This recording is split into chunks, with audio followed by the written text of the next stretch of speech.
A maior eleição do planeta começou nesta sexta-feira na Índia. Dá uma olhada aqui comigo. A gente está falando de 1 bilhão de pessoas que estão aptas a votar na eleição que vai escolher o novo parlamento indiano. É um número tão grande, mas tão grande, que equivale às populações dos Estados Unidos, Rússia, Japão, Reino Unido, Brasil, França e Bélgica juntas. Ou seja, mais de 10% de toda a população mundial. Para garantir que tanta gente consiga votar, o processo vai ter 7 fases ao longo de 6 semanas e só termina no dia 1º de junho. Os resultados são esperados para o dia 4 de junho. As pesquisas de opinião na Índia apontam uma ampla vitória do partido BJP, que é o Partido do Povo Indiano, do primeiro-ministro Narendra Modi. Se ele vencer, vai então para o 3º mandato. Nos 10 anos em que Modi está no poder, ele fez uma grande mudança na política da Índia.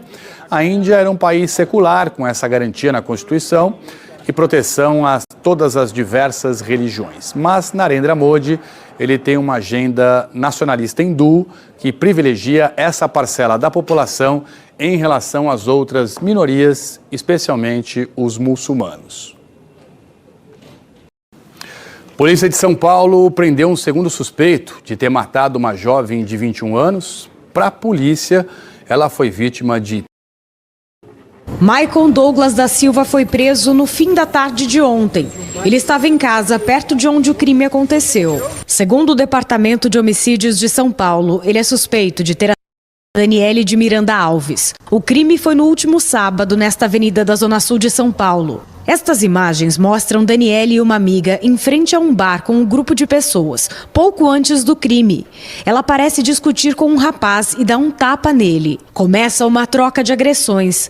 Daniele e a amiga saem. No caminho, um carro para perto delas. A pessoa que está no banco do passageiro atira várias vezes contra as duas. Daniele é atingida. Ela ainda consegue ir até um estacionamento, mas morre antes do socorro chegar.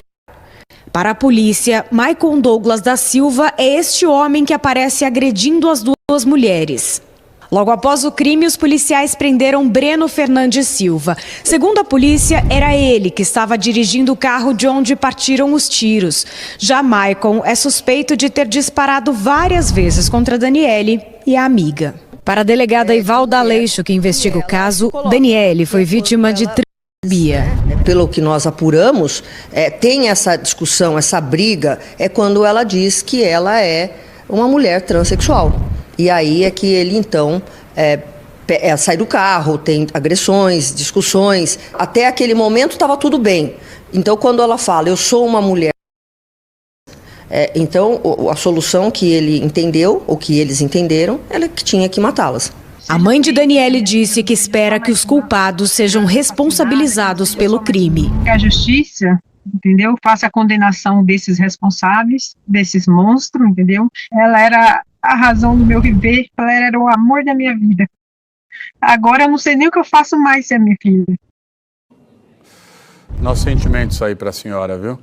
Defesa de Breno Fernandes Silva diz que Daniele quebrou o carro dele, que por isso ele voltou para o local da discussão para cobrar pelo conserto. Falou ainda que quando o Breno percebeu que o colega, o Michael Douglas da Silva, estava armado e tinha disparado contra as vítimas, correu para buscar ajuda. Nós procuramos a defesa do Maicon Douglas da Silva e até agora não temos nenhuma resposta aqui para você. A Justiça Eleitoral está fazendo mutirões em diversas cidades para emitir documentos para a população em situação de rua. Na vinda de Minas Gerais para Cuiabá, seu João, de 81 anos, perdeu o título de eleitor. Hoje, ele foi um dos primeiros a chegar no mutirão. Como cidadão brasileiro, e você também como cidadão brasileiro, também nós temos que cumprir com a nossa obrigação.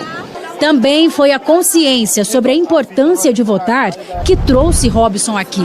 Há 2 meses roubaram a mochila dele e o título de eleitor estava dentro. Estava em situação de rua, né?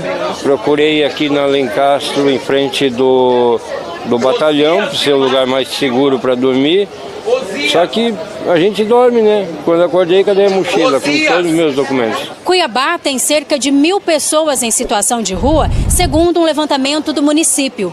Hoje, essa unidade móvel da Justiça Eleitoral estacionou aqui no centro da cidade para atender pelo menos 150 pessoas.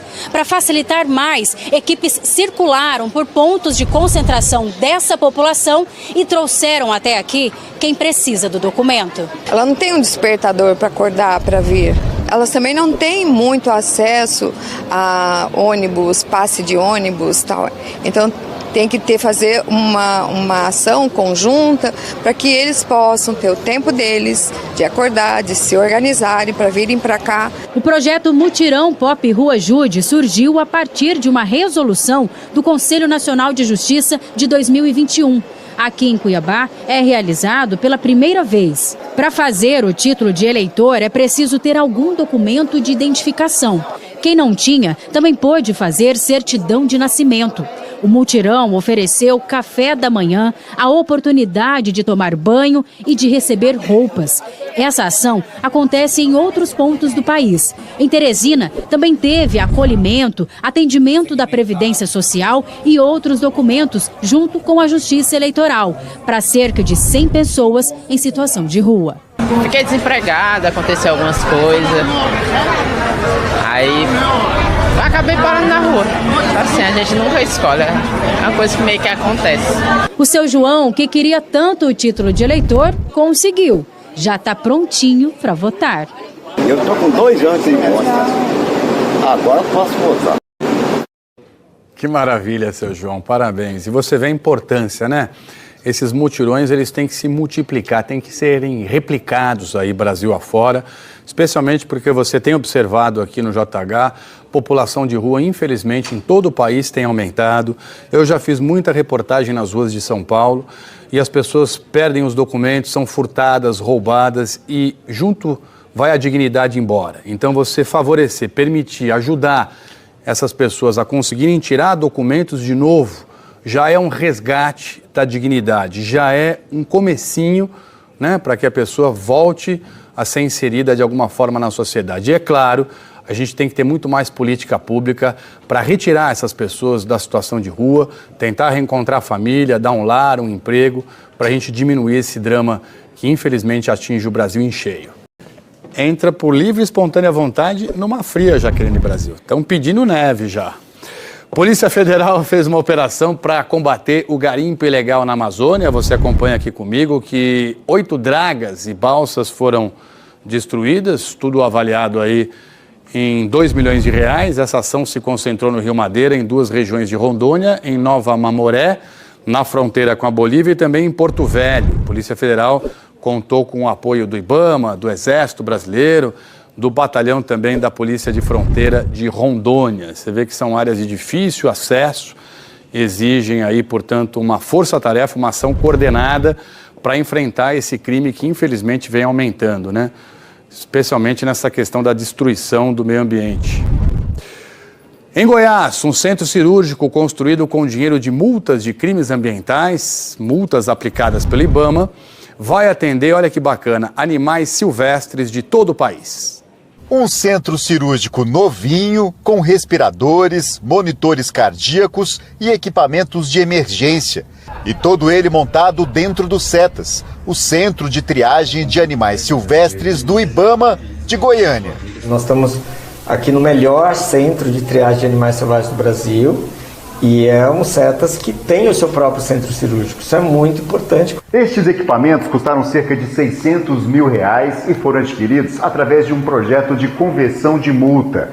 Uma empresa foi autuada por provocar um dano ambiental, como um incêndio numa área de preservação. Em vez de pagar a multa para algum órgão público, teve que comprar os aparelhos da sala de cirurgia, que agora vão ajudar a salvar a vida de muitos animais. Com o centro cirúrgico aqui, a gente consegue fazer essas cirurgias aqui mesmo, fazer todo o procedimento, recuperação, sem ter que alocar o animal para outro lugar. Então a gente evita contato com outros animais, a gente evita doenças e a gente também evita o estresse do bicho. A inauguração da sala cirúrgica foi hoje e o primeiro paciente foi uma onça parda, o Pio. O Pio é bem dócil, mas é claro que o pessoal aqui não recomenda chegar muito perto. Ele foi encontrado bem filhotinho no meio de um canavial e como não localizaram a mãe dele, O Pio foi trazido aqui para o Setas, onde já vive há 6 anos. Quando esse animal chega, como ele chega bebê, às vezes ele tem que ser amamentado, então ele cria um laço com o ser humano, o que dificulta a devolução desse animal, dessa espécie, para a natureza. Por isso, o Pio vai ser enviado para o Instituto NEX, em Corumbá de Goiás, que cuida de felinos resgatados pelo IBAMA. Como vai viver junto com uma onça fêmea, ele precisou passar por uma vasectomia. Como existem muitos animais em cativeiro dessa espécie, a gente não quer que ele continue se reproduzindo em cativeiro. Então a gente faz a cirurgia, as vasectomias nos machos, para impedir a reprodução dessa espécie. Procedimento todo realizado na nova sala cirúrgica, que vai servir de modelo para muitas outras do Brasil. Poder trabalhar na área que eu amo e com a estrutura que a gente está tendo aqui agora é a realização de um sonho, de verdade. Ainda mais com um centro cirúrgico tão bonito assim. Para mim é perfeito, eu fico muito feliz e eu acredito que em relação aos animais a gente consegue proporcionar o melhor tratamento possível para eles. Bonito, né? O depoimento da Natânia aí, falando desse amor dela pela profissão e pelos animais, por esse trabalho maravilhoso de preservação, de recuperação. É isso, né? São exemplos assim que a gente precisa ter cada vez mais no Brasil. E tem que multiplicar isso, né? Pegar dinheiro de multa, reverter em benefício do meio ambiente, da proteção dos nossos animais. Tudo isso é muito importante pra gente. Você vai acompanhar comigo agora uma cena desesperadora na Baixada Fluminense. É uma Kombi em chamas, desgovernada. Ela atropelou um ciclista que escapou com ferimentos leves, felizmente. Dá uma olhada na situação. Esse caso aconteceu na última quarta-feira em Nova Iguaçu e foi registrado pelas câmeras de segurança da rua. A Kombi em chamas, que tinha sofrido uma pane elétrica, quase passa por cima do motoqueiro. Tá vendo? Olha, Gabriel Alberto de Farias, de 26 anos, foi jogado ali no asfalto, né, pelo impacto da batida. Com muita rapidez, com sorte, com inteligência, ele rolou pro lado ali e escapou, né? Escapou de ser atropelado de vez mesmo. Por sorte, teve só algumas escoriações, um pouquinho de dor no corpo. Testemunhas contaram que essa Kombi começou a descer de maneira desgovernada, já sem o motorista, porque o motorista também saiu correndo do fogo, das chamas. Gabriel estava indo de moto visitar o pai dele, viu então o que estava acontecendo e conseguiu ligar para os bombeiros. Depois tentou sair do caminho e a moto, você vê aí que acabou debaixo da Kombi, né? Acabou tudo ficando misturado ali. Terminando de ligar para o bombeiro, que o bombeiro atendeu, a Kombi começou a descer e eu tentei sair com a moto, mas não deu tempo. Foi uma cena que não dá nem para explicar. É uma cena de terror com desespero e você só quer sair dali. Fiz raio-x e tudo mais para ver o estado de saúde, porém foi só superficial mesmo, mas ainda sinto dores no cotovelo, o joelho e em volta do pescoço. Você nasceu de novo? Com certeza. Nasceu de novo, né? Tem que agradecer muito agora. É isso aí, Gabriel. Força aí para você. Boa recuperação. Estamos de volta ao vivo com você. São 2 horas mais 5 minutos agora pelo horário de Brasília. A renda média dos trabalhadores brasileiros cresceu 7% no ano passado e você confere comigo no telão, chegou a R$ 2.979 por mês. Em 2022, você acompanha aqui comigo também, ela tinha fechado em R$ 2.780. Os números do IBGE, que saíram hoje, fazem parte da pesquisa Rendimento de Todas as Fontes, que traça uma radiografia, um raio-x de como o brasileiro ganha, né, a vida, ganha dinheiro. No levantamento entram, por exemplo, salário, pensão, aluguel e benefícios sociais. No caso da renda média dos lares por pessoa, o valor foi o maior em 12 anos, com R$ 1.848. Foram 20 anos vivendo do salário que recebia como técnico de eletrodomésticos. Hoje, o orçamento do Edson é composto pelo dinheiro da aposentadoria e principalmente do que ele vende de segunda a segunda nessa barraquinha de variedades. Linha, agulha, cabo para celular, tudo que for de miudeza eu boto na raquete para matar um mosquito e assim a gente vai vivendo, né? A massa do rendimento médio mensal domiciliar per capita, a soma do dinheiro que os brasileiros ganharam, atingiu 398,3 bilhões de reais em 2023, 12% a mais que no ano anterior e o maior já registrado desde que a pesquisa começou em 2012. Isso considerando todas as fontes de renda, como salários, pensões, aluguéis e benefícios sociais. Os motivos para esse aumento, segundo os economistas, são dois principais. Primeiro, tem de fato a ver com o mercado de trabalho. O mercado de trabalho em 2023 foi aquecido, né? A gente teve uma recuperação do emprego formal bastante positiva também, e isso contribui para que a renda média, né, e a renda total acabem ficando realmente mais acima. Além disso, também tem, quando a gente olha esse rendimento de todas as fontes, e aí inclui benefícios sociais, 2023 foi o primeiro ano com benefício social no valor mais alto, e o ano inteiro. Pelas contas do IBGE, cada brasileiro que tem rendimento recebeu em média R$ 2.846 por mês. No intervalo de um ano, quase 6 milhões de pessoas que não tinham rendimento algum passaram a ter. Levando em conta apenas a renda gerada pelo trabalho, no período de um ano foram 4 milhões de brasileiros a mais na lista. Foi sem dúvida um ano de mais dinheiro no bolso. Pelo menos na vida do Gustavo, que estava há um tempo trabalhando na informalidade, tirando menos que um mínimo por mês. E agora está feliz da vida, trabalhando de carteira assinada no bar desse hotel. Eu sabia se eu ia ter do aluguel, se não ia, entendeu? E a cabeça fica cheia, a gente dorme preocupado. Hoje eu tenho uma renda boa, tenho uma estabilidade tenho um plano de saúde, tenho um plano odontológico. Então hoje, não vou mentir, está bem melhor, graças a Deus. A pesquisa do IBGE mostra também a diferença que os programas sociais fazem na vida da população. A renda média dos brasileiros que recebem Bolsa Família cresceu mais de 40% em 4 anos. Em 2023, 19% dos lares recebiam o benefício, maior número já registrado na série. É claro que uma pesquisa com informações sobre o dinheiro que o brasileiro ganha não ia deixar de fora a desigualdade. São numerosos os dados que escancaram essa mazela nacional. Como aquele que mostra, por exemplo, que o 1% mais rico da população recebe em média quase 40 vezes mais do que os 40% mais pobres. Pensando na riqueza como um bolo, enquanto os 10% mais pobres ficam com apenas 1% da massa de rendimentos do país, os 10% mais ricos abocanham 41%. Falando em bolo, olha esse de laranja com café, que a Ivaneide está vendendo para o Edson. Ela tem a saúde debilitada e precisa trabalhar na rua para complementar a renda. Vender café, chocolate, bolo, vou equilibrando o jeito que dá. É, o brasileiro, né, gente? A brasileira se virando nos 30, né? Povo honesto, trabalhador, né? Que vai à luta logo cedo. É por isso que a gente tem que cobrar cada vez mais, né, das autoridades, políticas públicas aí que beneficiem a população, que consigam reduzir essa desigualdade social tremenda e aumentar a renda de quem realmente precisa mais. Hoje, 19 de abril, é o Dia dos Povos Indígenas. 1.700.000 brasileiros se declaram indígenas de acordo com o censo de 2022. São brasileiros que lutam para manter as próprias tradições, como no ritual que reúne o povo Funiô de várias partes do país em Águas Belas, no agreste de Pernambuco. A mata abraça mais um dia para celebrar a vida no semiárido.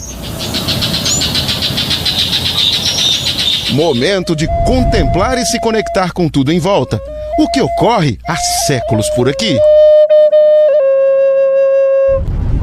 O sol se junta à caatinga em território sagrado, às terras no município de Águas Belas, no agreste de Pernambuco. Indígenas do povo Funiô, que hoje vivem por todo o Brasil, vêm pra cá, atendem ao chamado dos ancestrais. E eles se preparam. O ato de pintar o rosto se chama Nalniká, na língua dos Funiô. Essa preparação é de grande importância. Olha a ornamentação com cocar. Os Funiô estão reunidos para o Oricuri, ritual realizado durante o retiro, que também conta com celebrações secretas. Eles se mantêm isolados por semanas. O encontro é feito uma vez por semestre. O Oricuri, na verdade, é um tesouro. Semanas e semanas, fora do mundo do branco, a gente se sente muito mais forte, resistente para enfrentar qualquer batalha que vier pela frente. Segundo registros da história da então capitania de Pernambuco, os Funiô são mencionados como habitantes daqui já em 1749. E o Ouricuri sempre foi parte da cultura e do modo de vida. Muita alegria, espírito renovado pela natureza. É um fortalecimento para a nossa cultura e assim também um fortalecimento para novas gerações. O idioma falado pelos Funiô é o Iatê, única língua nativa do Nordeste brasileiro sobrevivente fora do estado do Maranhão. Iá quer dizer nosso, nossa, e Tê, fala, voz. Em Iatê, Funiô quer dizer nós da beira do rio. Neste caso, uma referência clara ao que fica nesta região, o rio Ipanema que deságua no São Francisco. E assim como a resiliência no Ipanema, há a força em um povo que mantém o Iatê vivo, mesmo com o crescimento das cidades e a modernidade em volta. Ele é trabalhado como um componente curricular, normal, como língua portuguesa, como matemática, é avaliado também, mas deixando claro que a escola não é o único componente, o único lugar onde se mantém esse fortalecimento da língua materna Iatê, porque o local principal é o que? A família. No seio familiar é que é mais difundido e trabalhado o Iatê. Este é um ritual restrito. Nós só podemos fazer registros de momentos festivos. E como afirmam em língua materna...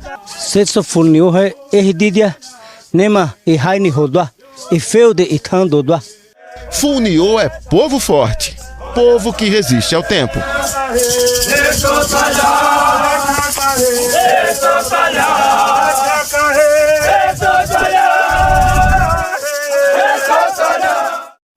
Jaqueline Brasil, bem-vinda e boa tarde. Oi, Trali, obrigada. Tudo bem? Boa tarde, tudo ótimo. Boa tarde para você que está aqui no JH.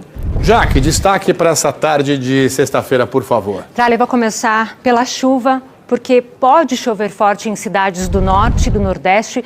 E como está chovendo muito em algumas delas, há risco de alagamentos e deslizamentos. Os temporais devem atingir aí com mais intensidade o Amazonas, parte de Rondônia, toda essa área aqui em vermelho, até o norte do Rio Grande do Norte e também o centro-leste de Alagoas. Em Maceió, já choveu bastante nas últimas horas e hoje deve chover mais 30 milímetros. Macapá, 45 milímetros. Em Manaus e em São Luís, um pouco menos, com máximas de 30 e 31 graus. Agora, Jaque, norte e nordeste, chove tanto por quê? Tem um combo aí de motivos, de razões? Tem, isso mesmo, Trali, é uma junção de fatores. Então tem ventos marítimos, a zona de convergência intertropical, que é essa escadinha aqui, então juntos formam nuvens de chuva, só que como o Oceano Atlântico está mais quente, 2 graus acima da média, nessa área aqui, então, na faixa norte e na faixa leste da costa do Brasil,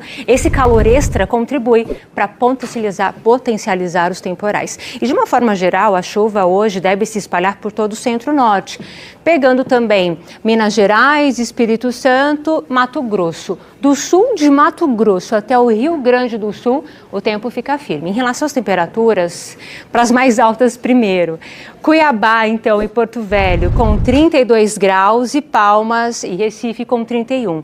Já no Rio, agora à tarde, deve fazer 27 graus, 26 em Porto Alegre, 25 em Belo Horizonte, em Florianópolis, 24 em São Paulo e 21 em Curitiba. Mas olha, frio mesmo foi nas regiões da Serra do Rio Grande do Sul e em Santa Catarina.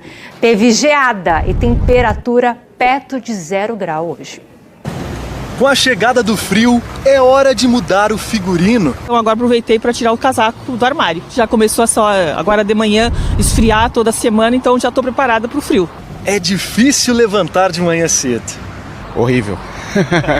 Aí depois vai tomar banho, né? E aí fica nesse friozinho de início e depois passa para calor. A geada cobriu os campos na Serra de Santa Catarina. A temperatura mínima no estado foi registrada na cidade de Bom Jardim da Serra, 0,6 grau. Na cidade de Urupema, mais campos cobertos de branco. Em São Joaquim, além da geada sobre a vegetação, a névoa na manhã completou a beleza desse cenário. Hoje, no Rio Grande do Sul, o frio mais intenso foi na Serra Gaúcha. Em São José dos Ausentes, geou pelo segundo dia seguido. Hoje é um dia típico do outono. O amanhecer muito gelado e à tarde, com sol, as temperaturas vão a 20, 25 graus. Ideal para quem trabalha na safra do pinhão. uma tradição aqui da Serra. A estimativa é que a produtividade deste ano seja 20% maior do que a safra passada. Pode chegar a 84 toneladas. O clima é que comanda a safra do pinhão. Como a gente sabe que o pinhão ele leva 3 anos para se desenvolver até estar nesse ponto de maturação, a gente teve um período forte de seca e depois, na época da polinização, a gente teve muita chuva. Né? Então isso acaba influenciando na produção maior ou menor do pinhão. O fruto da araucária também é uma atração gastronômica. Na época do pinhão a gente já vai entrar com pratos novos, porque isso traz uma demanda enorme para a cidade. A gente vai desde um purê até um bolo, por exemplo. Então ele tem uma infinidade de utilidade mesmo. Depois da geada, a expectativa agora está no outro fenômeno muito esperado por aqui. A gente está só no aguardo da neve chegar para concretizar o nosso inverno. Que venha logo, né? Venha logo. Estamos ansiosos. Eita, nós tá pedindo neve já. Neve já? Tá vendo só? Jada, não, que jada, quero neve, é isso mesmo. Que fria, hein? É. Ô, Jaque, e por falar nisso, essa friaca continua no fim de semana? Com tanta intensidade não mais, Trali. Porque a alta pressão de origem polar, ela vai começar a se afastar bem no fim de semana, tá? Então, o vento frio que se espalhou pelo centro-sul deve perder força, porque olha só, amanhã a alta pressão ela já vai ali seguindo o caminho dela, tá? Então, o fim de semana vai ser típico de outono no sul, sudeste e centro-oeste, com tempo seco, manhãs mais frias, é o caso dessas capitais, então em Curitiba, São Paulo, Rio de Janeiro e Campo Grande, mínimas de 10, 14, 17 e 18 graus e máximas de 23, 26, 28 e 30 graus. Aí, no norte e no nordeste, gente, permanece o alerta de temporais, tá? Sábado e domingo, então, previsão para muita chuva, cidades do Amazonas, Roraima, Pará e no leste da Bahia. Então, Trali, tá aí. Dei o recado da previsão do tempo para o fim de semana. Pessoal, aproveite e se cuide também. Segunda-feira estaremos aqui. Legal. Valeu, Jaque. Obrigado. Se cuida. Bom fim de semana. Você também. Tá bom? Tchau, gente. E é isso aí. Tem gente que... Muito bem, vou receber aqui meu querido amigo Nilson Clava. Nilson, bem-vindo e boa tarde. Obrigado. Tá bom? Tava com saudade já. Também, sempre. Na paz? Bom tê-lo de volta Tudo aqui. bem? Tudo bem, tudo certo. Nilson, depois dessa celebração, o presidente Lula convocou ministros para uma reunião. Ele está muito preocupado com as chamadas pautas bombas no Congresso Nacional. O que está pegando? É isso, Trali. Ele convocou uma reunião de toda a coordenação política do governo agora para a hora do almoço. Antes de tudo, boa tarde mais uma vez a você, a todos que nos acompanham ao vivo aqui no Jornal Hoje. Chamou para a reunião o ministro da Casa Civil, Rui Costa, ministro da Articulação Política, Alexandre Padilha, também o ministro da Secretaria de Comunicação, Paulo Pimenta, e convidou os 3 líderes, os líderes do governo na Câmara, no Senado e também no Congresso Nacional. Por que essa convocação nesse instante? Há uma preocupação do governo com relação ao desgaste da relação entre o Executivo, entre o governo e o Congresso Nacional. Por quê? Até aqui, Tralha, a estratégia toda foi o seguinte: pode ter o desgaste, pode ter, inclusive, o governo ser derrotado em algumas pautas, consideradas aquelas pautas mais ideológicas de costumes. Faz parte do jogo. Faz parte do jogo. Mas o governo queria blindar a pauta econômica e está percebendo que vai enfrentar dificuldades, inclusive nessas pautas, com o aparecimento ali do que a gente chama de pautas-bomba, que são aquelas pautas com impacto enorme sobre o orçamento do governo e o governo, como nós falamos aqui, com dificuldade de equilibrar aquilo que arrecada e aquilo que ele gasta. E a situação, a gente trouxe aqui no Jornal Hoje, está realmente uma situação difícil com o presidente da Câmara, especialmente Arthur Lira. Por quê? Arthur Lira já disse que não conversa com o ministro da Articulação Política, chamou o ministro de incompetente, desafeto pessoal. Tem uma briga ali pelo controle do orçamento. E aí, nesse contexto todo, a promessa do presidente da Câmara foi pauta econômica blindada. Só que a surpresa veio de onde? Do Senado Federal, com a aprovação do que o governo considera uma pauta bomba. E eu quero trazer aqui para vocês, Tralha, vamos colocar e acompanhar juntos aqui na tela 4 pautas que são exemplos da preocupação do governo, tá? Começar aí do seu lado, quinquênio a juízes. Essa proposta foi votada. 42 bi por ano? Essa é a conta do governo, tá? É a estimativa que foi divulgada pelo líder do governo no Senado, Jacques Wagner. É o impacto desse reajuste, que seria um reajuste de 5% a cada 5 anos para funcionários do Judiciário e Ministério Público. Comissão de Constituição e Justiça do Senado fez a aprovação dessa proposta por lá e o governo tenta evitar que ela avance para o plenário do Senado. Emendas de comissão, ali, Tralli, é aquela disputa pelo orçamento. A disputa entre Congresso e governo para destinação dos recursos. O Congresso quer mais esse valor do orçamento para chamar de seu, para destinar para as bases eleitorais dos parlamentares 5 bilhões e 600 milhões de reais, e o governo tenta segurar. Ainda mais agora em ano de eleição municipal, né? Exatamente, eleição municipal. Depois, programa emergencial de setor de eventos, para incentivar esse setor que foi impactado ali, especialmente pela pandemia, 20 bilhões de reais. O governo tenta chegar também ao meio termo com relação a esse programa e vai precisar de muita negociação com o Congresso. E, por fim, desoneração das prefeituras, que é a redução da contribuição previdenciária das prefeituras com esse impacto considerado de 10 bilhões de reais. Tudo isso aqui, Tralli, representa um tremendo desafio por parte do governo na negociação com o Congresso Nacional. Vai precisar de muita negociação, por isso a convocação da reunião de hoje, porque o presidente percebeu que para evitar a aprovação dessas pautas, consideradas pautas bomba, ele vai precisar entrar nessa articulação e organizar um pouco ali o time do governo, porque há um incômodo grande do Congresso Nacional, do presidente da Câmara, Arthur Lira, inclusive com a volta de Alexandre Padilha, que ele chamou de desafeto na coordenação da destinação desses recursos aí de emendas. Então, situação tensa, coordenar para afinar o discurso. E o ministro da Fazenda tentando equilibrar as contas, fechar as contas e resgatar a credibilidade do governo numa área tão sensível que é a economia, né? E no meio de uma incerteza externa imensa, com juros americanos, guerra no Oriente Médio, né?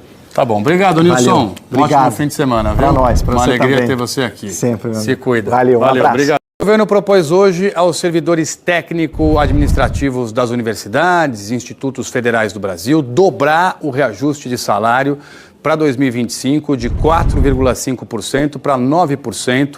É um índice que já seria pago a partir do mês de janeiro. Essa proposta foi feita numa reunião envolvendo lideranças sindicais no Ministério da Gestão. E à tarde, a negociação vai ser com os professores. 61 institutos federais, universidades, estão com atividades interrompidas parcialmente ou de forma total.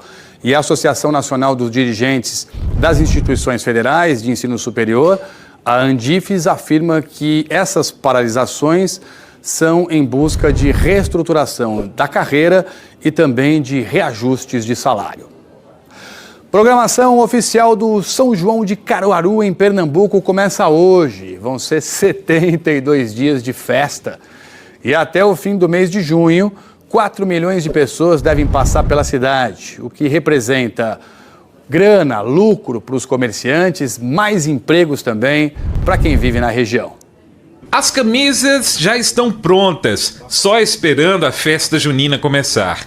Essa fábrica produz cerca de 30 mil peças por mês, mas nessa época do ano, a produção aumenta em 20% por causa do São João. Em março a gente já tem que entregar isso aos lojistas, que vão começar a preparar suas vitrines para de março para abril já estar apresentando essa colação e vendendo por varejo. Além do comércio, os hotéis de Caruaru, no agreste de Pernambuco, comemoram. Para o mês de junho, a gente está com as vagas praticamente zerada. Final de semana realmente já não tem. O que vai ter mais são os dias de domingo. A prefeitura espera criar 14 mil vagas de trabalho diretas e indiretas nesse período. A gente fomentou a economia ano passado em 620 milhões. A expectativa é que a gente consiga superar os 650 milhões para que isso seja distribuído nessa cadeia do turismo que é tão importante. Neste ano, a festa começa bem mais cedo, de hoje até o dia 29 de junho.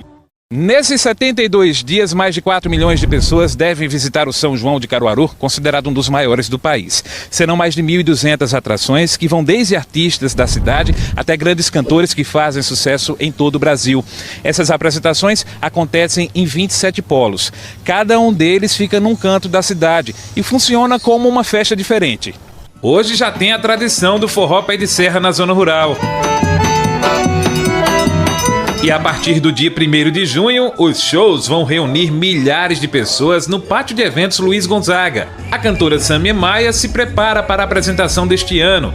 Já são mais de 15 edições animando o São João de Caruaru. e dá um fim nessa saudade que está. Estar no São João de mais um ano me enche de alegria e de orgulho, porque sem dúvida nenhuma, é uma das maiores festas do Brasil. O Pátio do Forró se enche de alegria para receber milhares de pessoas. E esse ano, romantismo para a turma do Brasil inteiro que vai estar lá.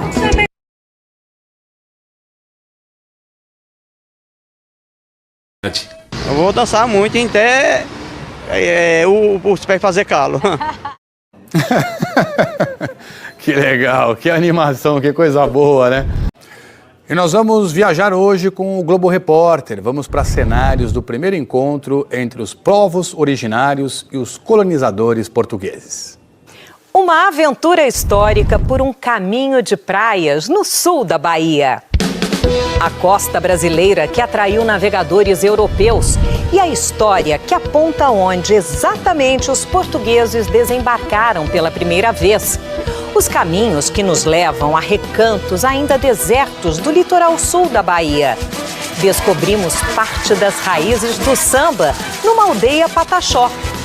E recifes de corais que são joias mergulhadas no oceano. O Parque Nacional do Pau-Brasil ainda guarda exemplares da árvore que dá nome ao país. Brasileiros e estrangeiros até hoje chegam a Porto Seguro, se encantam e ajudam a proteger a natureza. A família mineira que cria búfalos une a paixão por queijos e praia.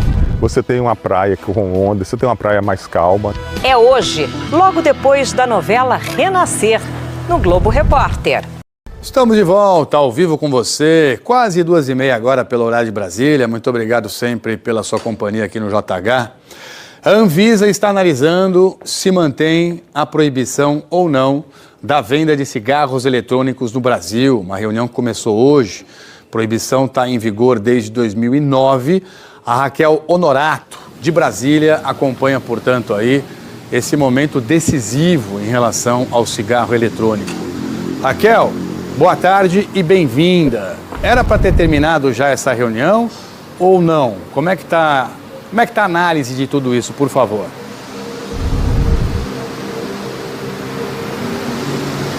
Era sim, Trali. Boa tarde a você, boa tarde a todos. A expectativa inicial era que a reunião durasse 4 horas, mas já se estende por mais tempo do que isso. Essa reunião da diretoria colegiada da Anvisa começou pouco depois das 9h30 da manhã, parou para o almoço perto de 1 da tarde. O que na prática os diretores discutem é se a agência mantém ou não a proibição da comercialização dos cigarros eletrônicos no Brasil. No ano passado, os diretores chegaram a aprovar um relatório indicando a necessidade de medidas extras para combater o comércio irregular com ações de fiscalização e também campanhas de conscientização. Nesse processo de análise que acontece hoje, o relator é o diretor-presidente, Antônio Barra Torres. Ele começou a apresentar o voto dele perto de 2 da tarde, quando a sessão foi retomada, e permanece falando.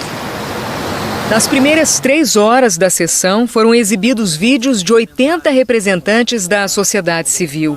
Entre os que falaram contra o vape estão a Fiocruz, o Instituto Nacional do Câncer, a Organização Mundial da Saúde e o Ministério da Saúde. E a favor, empresas e sindicatos do setor de tabaco. O vape surgiu como uma alternativa ao cigarro tradicional e ganhou popularidade principalmente entre os jovens, mesmo entre aqueles que nunca fumaram cigarro comum. Em 2009, a Anvisa decidiu proibir a produção e comercialização dos cigarros eletrônicos no Brasil. Mas mesmo assim é fácil encontrar o produto no comércio formal ou online.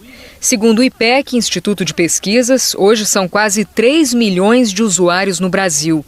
Em 2019, o tema voltou à agenda da Anvisa em um processo formal de revisão. E em dezembro do ano passado, a agência abriu uma consulta pública e quase 14 mil pessoas participaram. 59% delas disseram ser a favor da liberação. Mas a opinião dos profissionais de saúde é diferente. Esse médico especialista em câncer de pulmão disse que o cigarro eletrônico tem mais de 2.000 substâncias, várias delas tóxicas e cancerígenas. O tabagismo ele leva décadas para situações ou manifestações pulmonares que no vaping requer anos, né? E poucos anos muitas vezes. E é uma alteração pulmonar importante, uma espécie de uma pneumonia causada exatamente pelo uso do vaping, que na verdade é oriundo não só da queima de nicotina, mas de substâncias muito tóxicas, incluindo metais pesados. O Lélio começou a usar o vape por influência dos amigos. Ele é cantor e lutador de Muay Thai e logo percebeu os danos provocados pelo cigarro eletrônico. Eu estava me sentindo a voz mais fraca, eu não estava tendo a resistência tanto de canto como nos tons que eu chego. E na academia de luta, eu estava cansando mais rápido. O Lélio fumou por apenas 2 meses e já estava pensando em parar quando sofreu um acidente. O cigarro eletrônico explodiu no rosto dele, mas desde então nunca mais usou. É um conselho que eu dou para todos que usam. Vocês só vão ter benefício em parar. A gente lembra que a diretoria colegiada da Anvisa é composta por 5 diretores. Neste momento, o relator desse processo de análise, que é o diretor-presidente Antônio Barra Torres, permanece apresentando o voto e, na sequência, cada diretor vota também em separado. A gente permanece acompanhando por aqui, Tralha, a sessão.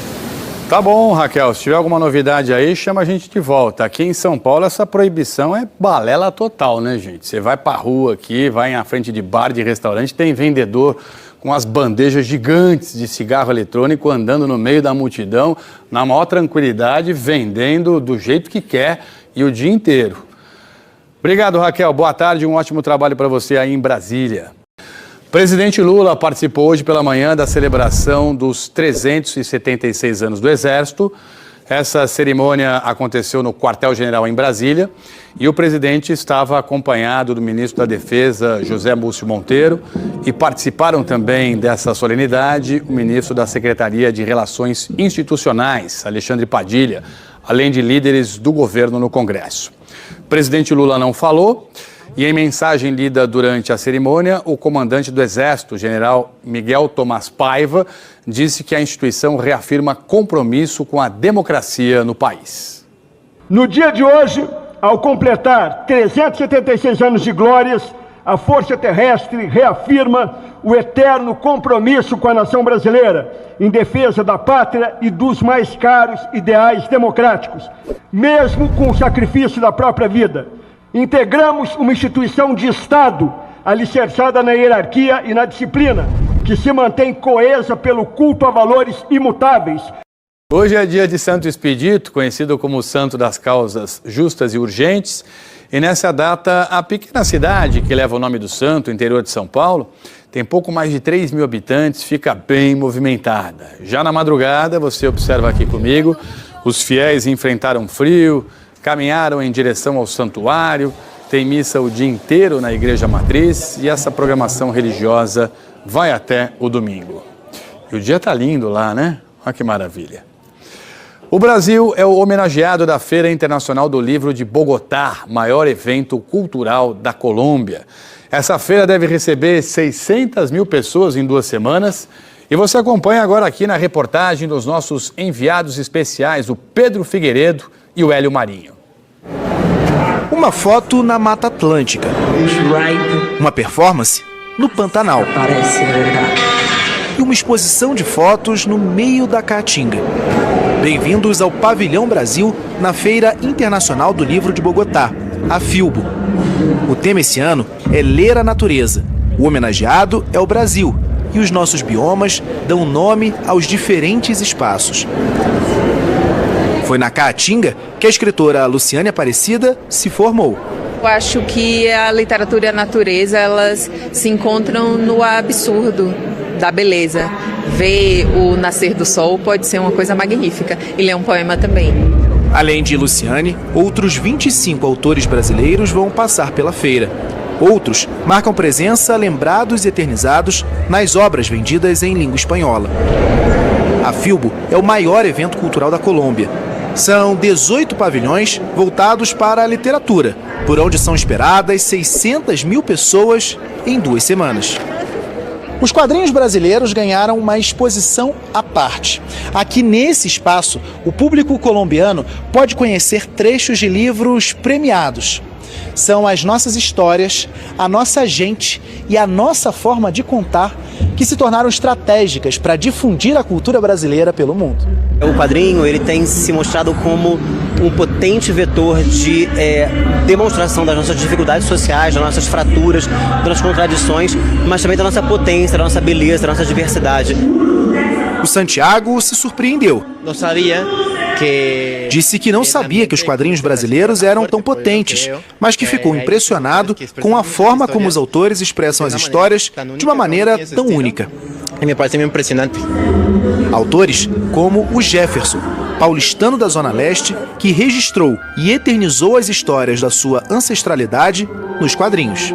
O objetivo com esse livro foi trazer a oralidade que eu sempre ouvi, escutei, né? Histórias dos meus avós, dos meus pais, meus tios, tipo aquela roda à luz de lampião, assim, sabe? Aquelas histórias que são contadas repetidamente.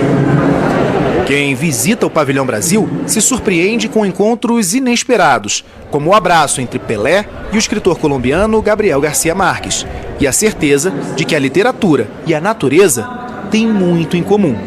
Aliviar dores da vida, dores do cotidiano, aliviar tensões. Ao mesmo tempo, pode alertar para tensões do cotidiano. Eu acho que é um jogo duplo. A natureza e a literatura nos auxilia a ver melhor duplamente. Tanto para aliviar, quanto para abrir o olho, para que a gente possa melhor ver a nossa sociedade.